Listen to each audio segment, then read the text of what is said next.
دیکھیں جی، آج 12 رمضان ہے، اور اس وقت پورے عالم کے اندر، پوری امت مسلمہ کے اندر ایک اضطراب، بے چینی، ایک کافی ٹینشن مچی ہوئی ہے، جو حملے ہوئے ہمارے برادر ملک ایران کے اوپر، اور پھر اس کے اثرات پوری عرب عالم تک پہنچے، پاکستان کے اندر کے حالات۔ اللہ ہم سب کی حفاظت فرمائے، ہم سب کی عافیت فرمائے، اور فسادیوں کے فساد سے، شریروں کے شر سے، ظالمین کے ظلم سے پوری امت کے اللہ حفاظت فرمائے، پورے عالم پر اللہ اپنا فضل والا معاملہ فرمائے۔ دیکھیں بھائی، رمضان المبارک چل رہا ہے نا، ٹھیک ہے، ایک دو باتیں کرنی ہیں آپ لوگوں سے انشاءاللہ۔ اللہ کرے کہ یہ بات مجھے بھی سمجھ آئے، ہم سب کو سمجھ آئے، اور اللہ عمل کرنے کی توفیق عطا فرمائے۔ دیکھیں، میں اپنے مقام پہ کیا کر سکتا ہوں؟ مثال کے طور پر آپ دنیا کے کسی کونے میں، پاکستان کے کسی شہر، گاؤں، دیہات کے اندر آپ جو ہے وہ یہ ویڈیو دیکھ رہے ہوں، تو مثال کے طور پہ آپ ایکٹیولی تو ہم جا کے ان حالات کے اندر شریک نہیں ہو سکتے، پارٹیسپیٹ نہیں کر سکتے، ٹھیک ہے؟ تو اب اپنی جگہ پر آپ بیٹھے ہوئے ہیں، تو اپنی جگہ پر بیٹھ کے کیا ہم کام کر سکتے ہیں؟ دیکھیں، اپنی جگہ پر بیٹھ کے ہم ان لوگوں کے لیے جو اس وقت ان حالات سے متاثر ہیں، پورا عرب متاثر ہو گیا، ایران متاثر ہو گیا، ٹھیک ہے نا، ہمارے پاکستان کے اپنے حالات متاثر ہو گئے، ٹھیک ہے، یہ بات قدس تک چلی جاتی ہے، یہ بات فلسطین تک چلی جاتی ہے، غزہ تک چلی جاتی ہے۔ تو بھائی، اپنے مقام پر بیٹھ کے ایسے لوگوں کے لیے، پوری امت کے لیے استغفار کرنا زبردست عمل ہے، زبردست بات ہے، ٹھیک ہے؟ اچھا، آپ کہیں گے نہیں مولوی صاحب نے تو بات ہی یہ کرنی ہے۔ دیکھیں، اب ہم مثال کے طور پر اس رمضان میں آپ اپنے مقام پہ بیٹھ کے کیا کر سکتے ہیں؟ آپ اپنے موبائل سے میزائل تو نہیں داغیں گے، ان کے لیے استغفار کرنا۔ اور ویسے بھی ایک ایمان والے کو نا، ایک مسلمان کو، ایمان والے مرد اور ایمان والی عورتوں کے لیے استغفار کرنا چاہیے۔ اس کی بہت سے عربی میں یا اردو میں آپ دعائیں کر سکتے ہیں۔ جو بات ہمیں استاد نے بات سمجھائی تھی وہ یہ ہے: اے اللہ، تمام ایمان والے مرد اور تمام ایمان والی عورتوں کے گناہوں کو معاف فرما دے۔ کہتے ہیں کہ 25 یا 27 مرتبہ آپ جو ہے نا یہ دعا کیا کریں۔ آپ جتنی دفعہ بھی آپ کر سکتے ہیں، ہاتھوں کو گن لیں تو یہ 15 30 ہوتے ہیں، 33 مرتبہ لوگ کرتے ہیں۔ تو جو سمجھ آئے، کچھ دیر صبح شام جہاں اپنے لیے استغفار کریں، وہاں ایمان والے مرد اور ایمان والی عورتوں کے لیے استغفار کریں۔ اپنے مقام پہ بیٹھ کے جب آپ دوسروں کے لیے استغفار کرتے ہیں تو ایک خاص قسم کی انرجی وہاں موو ہوتی ہے، اور اللہ سبحانہ وتعالیٰ کا فضل متوجہ ہوتا ہے۔ کر کے دیکھ لیں انشاءاللہ، پھر دیکھیں اثرات۔ نمبر 1۔ نمبر 2، رمضان المبارک ہے، دوسرا عشرہ تیزی سے آگے جا رہا ہے، اور رمضان یوں ختم ہو جائے گا۔ مقام پر بیٹھ کے اپنے ان دوسرے مسلمان بہن بھائیوں کے لیے اور ان حالات کے لیے، اپنے لیے، اپنے شہر کے لیے، ملک کے لیے صدقہ دیجیے۔ دیکھیں، بچہ بیمار ہو جاتا ہے نا، اللہ نہ کرے گھر میں کوئی بیماری تکلیف ہو، تو لوگ صدقات دیتے ہیں، جو ہے وہ جانور کاٹتے ہیں، اور جو ہے وہ تقسیم کرتے ہیں کچھ نہ کچھ اللہ کی راہ میں۔ تو اس وقت یوں سمجھ لیں کہ امت مسلمہ کا بھی حال کچھ ایسا ہی ہے۔ ہم سب اس وقت امت پوری بیمار چل رہی ہے، ٹھیک ہے؟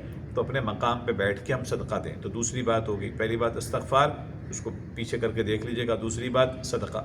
تیسری چیز اللہ سے دعا، اللہ سے سوال کرنا، اللہ سے مانگنا۔ ہم بہت کچھ کر رہے ہوتے ہیں اسباب کی دنیا میں، یہ بھی کرنا ہے، سوچنا ہے، پڑھنا ہے، یہ نیت، یہ ارادہ، یہ ویژن، ٹھیک ہے؟ اور جناب باہر کی دنیا میں ہم جائیں گے، اسباب کی دنیا اختیار کریں گے۔ جو چیز رہ جاتی ہے بس وقت وہ دعا، ٹھیک ہے؟ یا تو ہم توکل اتنا کرتے ہیں، دعائیں کرتے ہیں، اسباب کی دنیا چھوڑ دیتے ہیں، یا اسباب کی دنیا پہ توکل، اسباب کی دنیا اتنی پکڑ لیتے ہیں کہ توکل اللہ پر اور دعا کرنا چھوڑ جاتے ہیں۔ تو مسلمان نے سارے کام کرنے ہیں بھائی، ٹھیک ہے نا؟ ارادہ بھی کرنا ہے، اور نیک نیت ہی کے ساتھ قدم بھی بڑھانا ہے۔ جو جائز اسباب اس دنیا میں اٹھا سکتا ہے وہ بھی کرے گا، اور پھر اللہ کی مشیت میں اپنی مشیت، اپنا ارادہ داخل کر لے گا کہ جو اللہ کی پھر آگے مرضی ہے، میں اللہ سبحانہ تعالیٰ کے معاملے پہ توکل کرتا ہوں، اور میں اللہ کے سپرد کرتا ہوں۔ اس کو تفویض کہتے ہیں۔ پھر جو نتیجہ آئے گا نا، میں اس کا مکلف نہیں ہوں، میں نتیجے سے اپنے آپ کو نکال دوں گا، میں نتیجے کا مکلف بالکل بھی نہیں ہوں۔ تو اپنے مقام پہ بیٹھ کے دعا کرنا، اپنے مقام پہ بیٹھ کے دعا کرنا۔ تو 3 باتیں ہم نے کی: استغفار، صدقہ اور دعا، ٹھیک ہے؟ اور خوب دعا، سحری کی دعا، فجر سے کے بعد کا وقت قیمتی ہوتا ہے، مغرب سے پہلے مغرب کا وقت بڑا قیمتی ہے، افطار کا، رات کو کسی وقت اللہ آنکھ کھول دے اور اللہ کرے کہ ہم موبائل میں نہ لگیں، دعاؤں میں لگ جائیں، بڑا قیمتی وقت ہوتا ہے۔ آخری چیز اس میں یہ ہے میرے دوستوں، میرے بھائیوں، میری بہنوں، کہ رمضان المبارک کے ان اوقات کو نا عالمی حالات کا اضطراب لینا، عالمی حالات کے بارے میں فکر رکھنا، امت مسلمہ کے لیے درد رکھنا، ان کے لیے محنت کرنا، یہ تو ٹھیک ہے، لیکن اسکرولنگ اور پے در پہ اتنے نیوز چینلز، اب تو واٹس ایپ کا چینل بن گئے ہیں، اور جو ہے واٹس ایپ کی کمیونٹیز میں لوگ داخل ہیں، یہ ہو رہا ہے، یہ ہو گیا، بریکنگ نیوز، یہ اضطراب پیدا کرتی ہے، اور ہمیں ایک نقصان تو کم از کم فوری دیتی ہے، حال کا جو لمحہ ہے نا اس سے ہم بالکل فارغ ہو جاتے ہیں، مستقبل کی مایوسی طاری ہو جاتی ہے، اور آپ حال میں جو آپ کر سکتے تھے اپنے مقام پہ، اپنے گھر پہ، آپ لوگ نمازوں سے غافل ہو جاتے ہیں، لوگ تراویح نہیں ادا کر رہے، لوگ بس بھوکے ٹھہرے ہوئے تو ہیں روزے میں، لیکن کوئی تلاوت نہیں ہو رہی، کوئی اعمال نہیں ہو رہے، اور اپنی زندگی کو لے کے لوگ بیٹھ نہیں رہے، زندگی کو لوگ ڈیزائن نہیں کر رہے. ہوتا ہے نا لائف بائی ڈیزائن، جو ہمارے امین صاحب پڑھاتے ہیں، لائف بائی ڈیزائن نہیں کر رہے، یعنی سوچ نہیں رہے پیچھے، اور اپنے حال میں کچھ ایسی پلاننگ نہیں کر رہے کہ وہ رمضان کے بعد کیا، رمضان کے اندر کیا قدم اٹھائیں گے. اپنی نسلوں کو سنوارنے کا قدم اٹھایا جا سکتا ہے یار.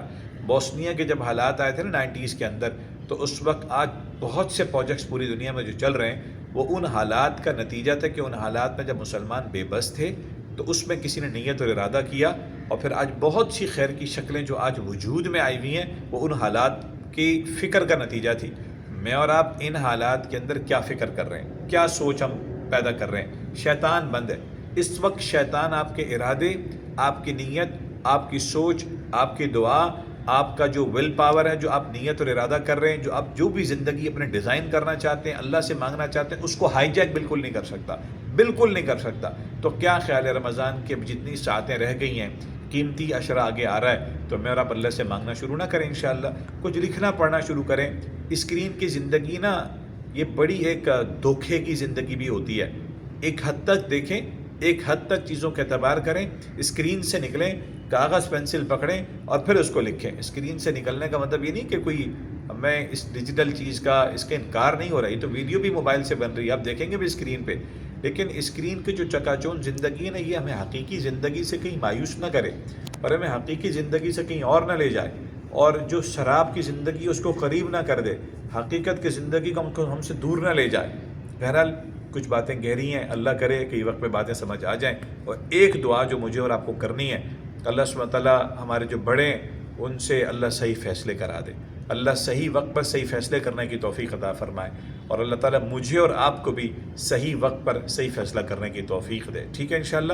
مقام پہ دعا، مقام پہ بیٹھ کے سب کے لیے استغفار، مقام پہ اپنے لیے سب کے لیے صدقہ، اور ان حالات پہ اللہ سے مانگنا، کوئی نئی نیت ارادہ کرنا. بے بس ہیں، مایوس ہونے کی ضرورت نہیں. بے بس ہیں، کر کچھ نہیں سکتے، ارادہ تو کر لیں یار. کیا ارادہ کیا آپ نے؟ آپ کی اگر اولادیں ہیں، اگر آپ کی شادی ہونے والی ہے، اپنی نسلوں کے بارے میں آپ کا کیا ویژن ہے؟ آپ کے چھوٹے بچے ہیں تو ان کا کیا ویژن ہے؟ کیا ان حالات پہ آپ اپنے بچوں سے، اپنی خواتین سے، خواتین اپنے مردوں سے، بچوں سے کوئی تعمیری گفتگو ہو رہی ہے؟ ہم کچھ بات بھی کر رہے ہیں اس کے اوپر؟ ہم کیا یہ کہانی اللہ کا بھی سنا رہے ہیں؟ ہم ان حالات پہ جو ریفلیکشن بنتا ہے، جو انسان غور و فکر تدبر کے نتیجے میں کچھ سوچیں بنتی ہیں، وہ سوچیں کیا چائے خانے میں بیٹھ کے دودھ پتی پہ اڑا رہے ہیں، یا بس ہو رہا ہے ابے یار کچھ نہیں ہو سکتا، ابے اس کی ایسی کی تیسی، اس نے وہاں یہ کیا تھا تو اس کے ساتھ یہ ہوا، یا ہم کچھ کاپی پینسل پہ لکھ رہے ہیں؟ اٹھا لیں یار کاپی پینسل، یار ہیں پین اٹھا لیں، کاپی پینسل اٹھا لیں اور بیٹھ جائیں حالات پہ کہ بھئی آپ کو کیا سمجھ آ رہا ہے. قلم کا اور کاغذ کا جو ساتھ ہے نا، واللہ عالم، ہم شاید پرانے سوچ کے لوگ ہیں، وہ اسکرین پہ کام نہیں ہو سکتا. اسکرین سے فائدہ ضرور اٹھائیں as a tool, as a modern tool. کام آپ قلم، نون والقلم وما یسطرون، ٹھیک ہے نا، کام جو ہے نا وہ قلم سے ہوگا انشاءاللہ. قلم اور کاغذ کا یا پینسل اور کاغذ کا جو ساتھ ہے نا، وہ کہتے ہیں کہ 42%، 42% امکان ہوتا ہے اس چیز کے وقوع پذیر ہونے کا جو آپ کی سوچ ہوتی ہے، جو آپ کا پلان ہوتا ہے، جو آپ کا ویژن ہوتا ہے.